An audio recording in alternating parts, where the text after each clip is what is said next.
हो, शिक्षण मराठी माध्यमातून. म्हणजे अजूनही विमानातून जाताना एअर हॉस्टेस इंग्लिशमध्ये बोलायला लागली तर मला गिल्ट येतो. मी झोपायचं नाटक करतो अक्षरशः. 12वीला फायनल एक्झामला मी फिजिक्स, केमिस्ट्री, मॅथ्स आणि बायो चारही विषयांमध्ये मी फेल झालो.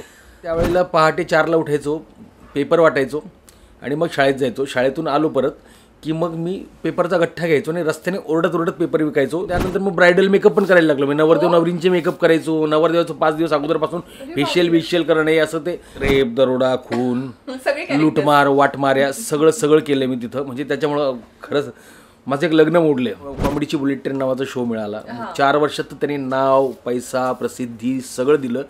हे घर त्याच्यामुळं झालं माझं. अशी कंडिशन होती की एकच वेळा स्वयंपाक करायचा आणि तो पुरवून 2 वेळा खायचा, अशी आमची घरची परिस्थिती होती. अशी पण वेळ बघितली आहे मी की कामगार कल्याण नाट्य स्पर्धेत सर्वोत्कृष्ट अभिनय योगेश शिरसाटचं नाव आहे. तोच पेपर मी वाटतोय, तोच पेपर मी विकतोय. रेल्वे स्टेशनवर झोपलो आहे, तिथले लोक बघितलेत, तिथले कॅरेक्टर्स बघितलेत. नवखे आपण आणि एवढं टेलिव्हिजनचा अंदाज नाही, माहीत नाही. तर आमच्या परीनं असं कसं तरी केलं आणि राकेश सारंगांनी येऊन आम्हाला खूप शिव्या घातल्या.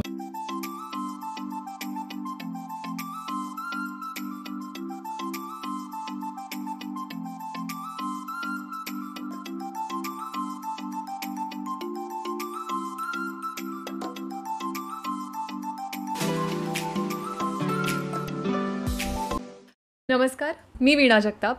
तुमचं सगळ्यांचं पुन्हा एकदा आपल्या या नवीन शोमध्ये स्वागत आहे, ज्याचं नाव आहे bling it on with syllabus. Tukaram Maharaj म्हणतात, आम्हा घरी धन शब्दांचीच रत्ने. अशाच एका शब्दाच्या रत्नाला आपण भेटण्यासाठी त्यांच्या घरी आलो आहे आणि आज आपल्यासोबत आहेत योगेश शिरसाट. हॅलो, नमस्कार. तुमचं स्वागत आहे. दादा, ॲक्च्युली थँक्यू सो मच वेळ दिल्याबद्दल. आणि इतक्या शॉर्ट नोटीसवर आम्ही रिक्वेस्ट केली आणि तुम्ही वेळ दिला त्याबद्दल खूप खूप धन्यवाद. ॲक्च्युली आम्ही ॲज अन ॲक्टर तुम्हाला सगळ्या कॅरेक्टर्समध्ये पाहिलं आहे, नाटकातून पाहिलं आहे, सिनेमातून पाहिलं आहे, सिरियलमधून पाहिलं आहे. पण आज योगेश दादा खरा कसा माणूस आहे हे बघण्यासाठी आम्ही आलो आहे, सगळ्यांना दाखवण्यासाठी आलो आहे की हे जे आम्ही कॅरेक्टर्स प्ले करतो त्याच्या मागे खूप स्ट्रगल आहे. सो आणि तुमचा प्रवास आम्हाला ऐकायचा आहे. सो मी डिरेक्टली आता प्रश्नाकडे वळते. सुरुवात कशी झाली? सुरुवात म्हणजे मी शाळेत असताना एक 7वीत असताना आमच्या शाळेच्या गॅदरिंगमध्ये पहिल्यांदा असा प्रयोग झाला होता की विनोद कथन स्पर्धा. आणि म्हणजे स्टेजवर जाऊन काहीतरी विनोद करायचे आणि मी तेव्हा ते विनोद कथन केलं आणि मला त्यात पहिला नंबर आला 7वीत. तर तेव्हापासून एक कॉन्फिडन्स बिल्ड झाला. मग 8वी 9वी 10वी 3 वर्ष मी बालनाट्य केली कामगार कल्याणची आणि ती सुरुवात. पण मग 11वीला सगळ्या मित्रांनी सायन्स घेतलं म्हणून मी पण सायन्स घेतलं. आणि आवड नव्हती? नाही, मित्रांमुळे. आणि इंग्रजी म्हणजे धन्यवाद. म्हणजे अच्छा, मराठी मीडियममधून सगळं? हो, शिक्षण मराठी माध्यमातून. म्हणजे अजूनही विमानातून जाताना एअर हॉस्टेस इंग्लिशमध्ये बोलायला लागली तर मला गिल्ट येतो. मी झोपायचं नाटक करतो अक्षरशः. मला इंग्रजी बोलणारं दडपण येतं, इंग्रजी बोलणारं कोणी समोर असलं की. आणि 11वी 12वी सगळे लेक्चर्स इंग्रजीमध्ये. मग मी उडान टप्पूसारखा सायन्स, त्यामुळे मग उडान टप्पूसारखा मी बाहेरच रमायचो. फक्त गॅदरिंगमध्ये मजा करायला मिळते, नाटका बिटकात काम करायला मिळतं म्हणून तेवढं. आणि मग 12वीला फायनल एक्झामला मी फिजिक्स, केमिस्ट्री, मॅथ्स आणि बायो चारही विषयांमध्ये मी फेल झालो. फक्त इंग्लिश आणि संस्कृत या 2च विषयांमध्ये मी चांगल्या मार्गाने पास झालो. ज्याचं दडपण येतं त्याच्यात पास झालो आणि बाकी सगळ्यात मी आणि मग नंतर मग रिॲडमिशन मी आर्ट्सला घेतलं, त्यात पास झालो. मग BA फर्स्ट इयरला काय करायचं तर मी सरस्वती भवन, मी ज्या कॉलेजमध्ये शिकलो 1ली ते 10वी, आणि परत 11वी 12वी दुसऱ्या कॉलेजला केलं सायन्स, आणि परत फर्स्ट इयरला त्या कॉलेजमध्ये आलो. तर तिथं त्यावेळेला म्हणजे आर्ट्सच्या विषयांची सध्या अशी परिस्थिती आहे ना की त्या विषयाचे जर 25 विद्यार्थी नसतील तर तो विषय कॉलेजमध्ये बंद होतो. तर मग तुम्ही पुणे स्टेशनच्या किंवा संभाजीनगर स्टेशनच्या बाहेर बघत असाल, काळी पिवळीवाले असतात, ते सीटं भरतात ना, चलो 2 मिनिट में निकलने वाले, चलो जल्दी चलो, असं म्हणून आपल्याला बळजबरी घेऊन जातात. तसं विद्यार्थ्यांना बळजबरी ते प्राध्यापक लोक घेऊन जातात. माझा विषय घे, ऐक, माझं सोशलॉजी घे, खूप स्कोरिंग सब्जेक्ट आहे, पॉलिटिकल सायन्स घे, तो विषय गाळ होऊ नये त्यामुळे मग ते फोर्स करतात. तसं तिथं आमच्या SB सरस्वती भवन महाविद्यालयात नाट्यशास्त्र नावाचा विषय होता. कुठे होतं हे? संभाजीनगरला, औरंगाबादला. तर नाट्यशास्त्र विषयाचे प्राध्यापक जे होते खेरडे सर, तिथं निवांत बसलेले, आले तर आले विद्यार्थी, नाही तर बंद झालं, तर काही टेन्शन नाही आपल्याला असे. आणि मला तो नाट्यशास्त्र विषय दिसला. म्हटलं मला नाट्यशास्त्र विषय घ्यायचा, बाकी 2 विषय कुठले चालतील मला. मग मी समाजशास्त्र, नाट्यशास्त्र आणि political science, sociology, political science म्हणजे काय, राज्यशास्त्र, समाजशास्त्र आणि नाट्यशास्त्र, हे 3 विषय घेऊन मी BA झालो. पण BAच्या पहिल्याच लेक्चरला मी नाट्यशास्त्राच्या लेक्चरला जाऊन बसलो आणि तिथं मला डॉक्टर दिलीप घारे, माझे गुरु, आणि यशवंत देशमुख, म्हणजे त्यांचं नाटक खूप गाजलं एकेकाळी, गाजराची पुंगी नावाचं नाटक, त्या दोघांचं, घारे सर आणि देशमुख सरांचं. पहिल्याच दिवशी मी त्यांच्या प्रेमात पडलो की म्हटलं आता बस, आता याच्या पलीकडे आपल्याला काहीच करायचं नाही आहे. आणि मग मी नाट्यशास्त्राला ॲडमिशन घेतलं आणि मग मी रोज फक्त नाट्यशास्त्र आणि घरची परिस्थिती अत्यंत बेताची. म्हणजे मी 8वीत असताना वडिलांची नोकरी गेली, त्यानंतर वडिलांनी हाय खाल्ली आणि त्यांनी नोकरीच केली नाही. तर त्यावेळेपासून मग मी अर्न अँड लर्न म्हणजे कमवा आणि शिका या तत्वावरच मी शिकत होतो. भाऊ बहीण म्हणजे घरी मेंबर्स किती होते? 2 लहान भाऊ, आई वडील, मी. मग त्यांची जबाबदारी सगळी जबाबदारी माझ्यावर. तर मग मी त्यावेळेला पहाटे 4ला उठायचो, पेपर वाटायचो आणि मग शाळेत जायचो. शाळेतून आलो परत की मग मी पेपरचा गठ्ठा घ्यायचो आणि रस्त्याने ओरडत पेपर विकायचो. आणि मग ते सगळं संपून 4-5 वाजता घरी येऊन मग अभ्यास, थोडं खेळणं आणि झोपणं, पुन्हा सकाळी 4ला उठायचं, असं मी रुटीन केलं. मग मी कपड्यांच्या दुकानामध्ये कामं केली, मग मी केटरिंगची कामं केली, असं करून मी हे चालू होतं. पण मी जेव्हा नाट्यशास्त्राला ॲडमिशन घेतलं मग मला टेन्शन आलं की आता साला आपल्याला पूर्ण वेळ इकडे द्यावा लागणार आहे आता नाट्यशास्त्राला, ड्रामासाठी. मग आपण कमवायचं कसं? मग त्यावेळेला मला एक नवीन साधन सापडलं कमवण्याचं, ते म्हणजे मी मेकअप शिकलो, रंगभूषा. अच्छा. हां, आणि मग मी मेकअप करायला लागलो. कारण म्हटलं म्हणजे असं प्रोफेशनल कोणाकडून तरी शिकले की? प्रभाकर भावे म्हणून एक पुण्याचे मेकअपमन आहेत, ते आता गेले. तर त्यांची मी 2 शिबिरं अटेंड केली होती, तेवढंच. पण नंतर मी प्रॅक्टिसने शिकत गेलो. आमच्या नाट्यशास्त्राच्या प्रत्येक याच्यात मी मेकअप करायचो आणि त्यातून मी पॉलिश होत गेलो. स्वतःचा पण आणि हां, इतरांचा मेकअप. मग मी त्यानंतर मग ब्रायडल मेकअप पण करायला लागलो. मी नवरदेव नवरींचे मेकअप करायचो, नवरदेवाचं 5 दिवस अगोदरपासून फेशियल करणे असं ते. आणि मग बऱ्यापैकी हां, पॅकेज. Don't tell me. हां, मग मी पथनाट्य करायचो. पथनाट्यामधून मग इलेक्शनची पथनाट्य म्हणजे असे केली आहेत की 2 विरुद्ध उमेदवारांचे दोन्हीचे पथनाट्याचे कॉन्ट्रॅक्ट माझ्याकडेच असायचे. माझे काही टीम इकडं आणि काही टीम इकडं, असं दोघांचे पॉलिटिक्स करत असले तरी आपण न्यूट्रल आहे बाबा. असं पण करायचो. आणि मग त्यातून मला पैसे मिळायला लागले आणि मग मला नाटकाकडे लक्ष देता यायला लागलं. मग मी औरंगाबादला असताना खूप नाटकांमध्ये कामं केली आणि मी BA फर्स्ट इयरला होतो नाट्यशास्त्रात. घारे सरांशी नुकतीच ओळख झालेली. आणि तिथं असं होतं की फर्स्ट इयरच्या विद्यार्थ्यांनी फक्त बॅकस्टेज करायचं, सेकंड इयर आणि थर्ड इयरच्या विद्यार्थ्यांनी ऑनस्टेज काम करायचं.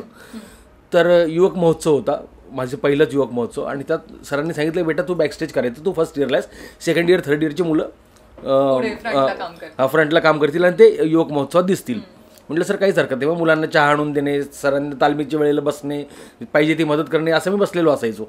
आणि BA थर्ड इयरचा एक विद्यार्थी होता, तो क्रिकेटर होता आणि त्याचं क्रिकेटचं युनिव्हर्सिटी सिलेक्शन झालं. आणि त्यांनी 4 दिवस अगोदर सांगितलं युवक महोत्सवात की मला नाही करायचं युवक महोत्सव, मला क्रिकेट सिलेक्शन झालं, मला तिकडे जायचं आहे.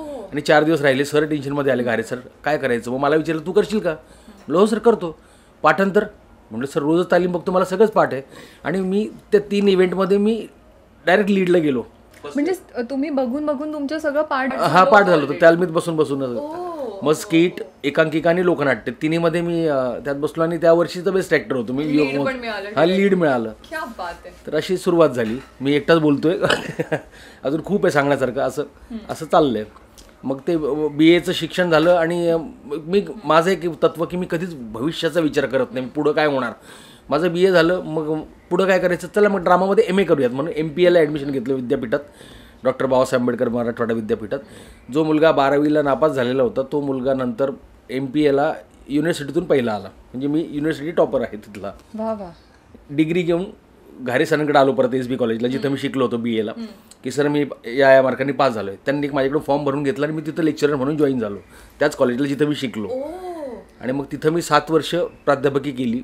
मी इकडे यायचा कधीच विचार केला नव्हता. ते चालू असताना प्राध्यापकीचं माझं 2-3 वर्ष असताना सचिन गोस्वामी औरंगाबादला एक त्यांचं शूटिंगचं शेड्यूल लावायचं.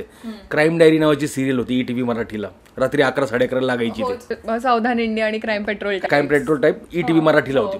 तर ते औरंगाबादला एक 10 दिवसाचं शेड्यूल असायचं. त्या 10च्या 10 दिवसात मी सगळ्या याच्यामध्ये मी असायचो त्यात. म्हणजे मग रेप, दरोडा, खून, लूटमार, वाटमार या सगळं केलं मी तिथं. म्हणजे त्याच्यामुळं खरंच माझं एक लग्न मोडलं, म्हणजे ठरलेलं लग्न मोडलं माझं. की त्यांनी म्हणजे हा सिरियलमध्ये क्राईम डायरीमध्ये काम करतो, इथे प्राध्यापक आहे. प्राध्यापक म्हणजे काय, मी CHB टीचर होतो, म्हणजे क्लॉक अवर बेसिस, तासिका तत्वावरचे प्राध्यापक असतात ना तसं. आणि त्यांचा पगार 6 महिन्यातून एकदा होतो. हां, एकदा दिवाळीतून एकदा उन्हाळ्यात. म्हणजे जे उस्तुड कामगार असतात ना 6 महिन्यातून एकदा, तसं सीझनल. हां, तसं. मग बाकी वेळ मग ते मेकअप करून. तर चल नावाला म्हणून प्राध्यापक आहे म्हणून लग्न ठरलं, सगळं झालं. आणि मुलीकडच्यांनी सुपारी फुटायच्या 2 दिवस अगोदर ETVवर रात्री तो हा काय काम करतो हे बघायला म्हणून एपिसोड पाहिला. त्यात मी अत्यंत निर्घृण खुनी असं ते एक पात्र होतं माझं, जे 6 एपिसोड चाललं. नंतर ते तसं ETV उर्दूला पण दाखवलं गेलं, कारण तो नाही, तो अख्खा एपिसोड हिंदीत होता, कारण तो सज्जाद गोशी नावाचा एक मर्डरर वगैरे. तर आणि ते खूपच क्रूर होता तो, की तो मर्डर करायचा, तुकडे तुकडे करायचा, पोत्यात भरून कुत्र्यांना खायला घालायचा वगैरे, ते असं विकृत. हां, आणि तो पोलिसांना पण घाबरायचा नाही, भिंतीवरची पाल पकडून तोंडात घालायचा, पोलिसांना घाबरायचं. तर ते सगळं त्यांनी पाहिलं, त्यांना वाटलं हा खरोखर विकृत आहे. ती मुलगी म्हटली मला याच्याशी लग्नच नाही करायचं. असं लक्षात नाही आलं की हे टीव्हीवर चाललंय हे सगळं. तरी पण त्यांना असं वाटलं की नाही, मला याच्यासोबत नाही संसार करू शकत मी कधीच. ती म्हणली मला नाही लग्न करायचं, तुमचं लग्न मोडा. 2 दिवसानंतर माझी सुपारी फुटणार होती, माझं ते लग्न मोडलं. पण ते जे झालं ते चांगल्यासाठीच झालं. ती आता जी बायको मिळाली मला, ती तर म्हणजे टचवूड खूपच छान बायको, 2 मुलं, खूपच छान आहे. तर ती ETVचं ते मी सचिन गोस्वामीसोबत ते काम करायचो. आणि नंतर मग झी मराठीवर महाराष्ट्राचा सुपरस्टार नावाचा एक शो अनाऊन्स झाला, की नवीन कलाकार शोधतायत. तर मी तेव्हा औरंगाबादला शिकवत होतो पोरांना. तर मी माझ्या सगळ्या गोस्वामींनी फोन केला की सगळे पोरांना पाठवते ऑडिशनला. म्हटलं हो सर, सगळ्यांना पाठवतो. आणि तू पण दे. म्हटलं सर मी, म्हणजे तू 30 वर्षाचा झालायस का? म्हटलं नाही सर, मी आता 28-29 वर्षाचा आहे. म्हणजे तुझ्याकडे पण वेळ आहे, तू पण दे ऑडिशन. मी आणि माझे विद्यार्थी आम्ही एकत्र ऑडिशन दिली तिथे, आणि मी औरंगाबादमधून सिलेक्ट झालो. मग मुंबईला जे फायनल 80, म्हणजे 8 विभागातून जे 10 मुलं निवडले होते 80, त्या 80मधून फायनल 24 निवडायचे होते, 12 मुलं 12 मुली. त्यात पण मग मी निवडलो गेलो. मग आणि नंतर टॉप 5 पर्यंत त्या शोमध्ये होतो. त्या शोनी खूप भरभरून दिलं. तिथंच सचिन मोटे, सचिन गोस्वामी यांच्याशी ओळख झाली, त्यांच्यासोबत राहता आलं, आशिष पात्रेंसोबत राहता आलं, आणि झीशी संलग्नित झालो. आणि तिथून मग करिअरला बऱ्यापैकी सुरुवात झाली. पण तो सुपरस्टार शो संपल्यानंतर परत मी औरंगाबादला निघून आलो. परत माझी प्राध्यापकी चालू, परत माझं काम चालू.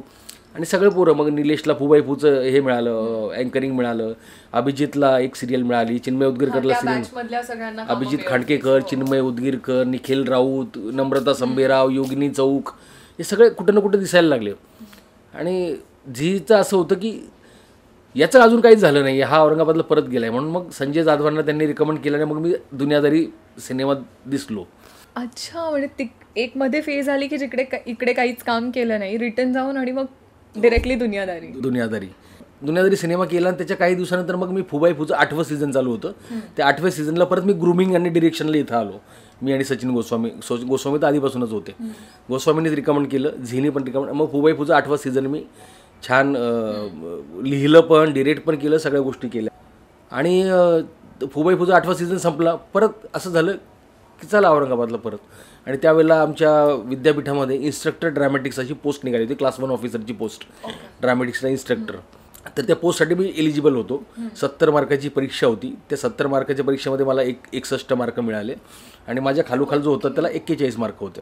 छान मार्क्स पडले, 61. आणि गंमत म्हणजे पुढचे 30 मार्क हे कुलगुरू समोर जे इंटरव्ह्यू असतात त्याच्यात, पण तिथं काही वैयक्तिक लागेबांधे असतात, काही देवाणघेवाणी असतात, त्याच्यामुळं ती मला नोकरी मिळाली नाही. म्हणजे मार्क्स चांगले पडून पण जॉब नाही मिळाला. आणि मग त्यावेळेला बायको फारच माझी खचली, कारण माझी बायको म्हणजे अगदीच टिपिकल सामान्य घरातून आलेली.